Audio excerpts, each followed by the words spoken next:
नमस्कार, सुप्रभात. मी सागर जोशी. TV9 मराठीमध्ये आपलं स्वागत आणि बुलेटिनमध्ये आता घेणार आहोत राज्यासह देश-विदेशातील महत्त्वाच्या बातम्यांचा वेगवान आढावा टॉप 9च्या माध्यमातून. आणि सुरुवातीला मोठ्या बातम्या.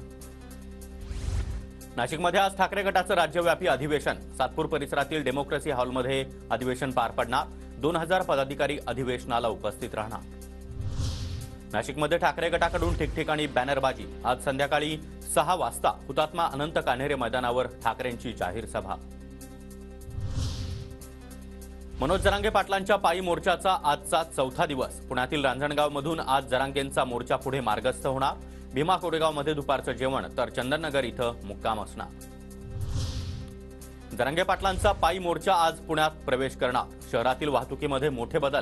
पुण्यातून नगरकडे जाणारी वाहतूक आज सकाळी 6 वाजल्यापासून बंद. सरकारनं छातीवर गोळ्या घातल्या तरी देखील मागे हटणार नाही. जरांगे पाटलांचा सुप्यातील सभेमध्ये इशारा. सरकार आरक्षण कसं देत नाही ते आपण बघू. जरांगे पाटलांचा इशारा. आरक्षणाचा लढा अंतिम टप्प्यात. मराठ्यांना ओबीसी मधूनच आरक्षण पाहिजे. जरांगे पाटलांचा निर्धार. तर भुजबळ मराठा आणि ओबीसी बांधवांमध्ये भांडण लावतात. जरांगेंचा आरोप.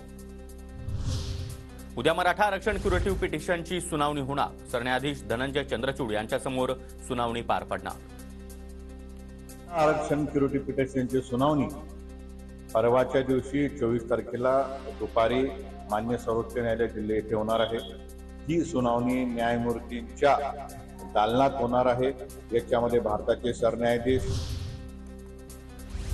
मुंबईमध्ये भाजपची आज जिल्हानिहाय बैठक. भाजपचे राष्ट्रीय सरचिटणीस शिवप्रकाश यांच्या नेतृत्वामध्ये वसंत स्मृती इथं सकाळी 11 वाजता बैठक. शेलार यांच्यासह लोकप्रतिनिधी आणि पदाधिकाऱ्यांना हजर राहण्याच्या सूचना. पुण्यामध्ये आज काँग्रेसची महत्त्वाची विभागीय बैठक. आगामी लोकसभा निवडणुकीसाठी काँग्रेसकडून तयारी सुरू. रमेश चेन्निथला यांच्या उपस्थितीमध्ये बैठकीचं आयोजन.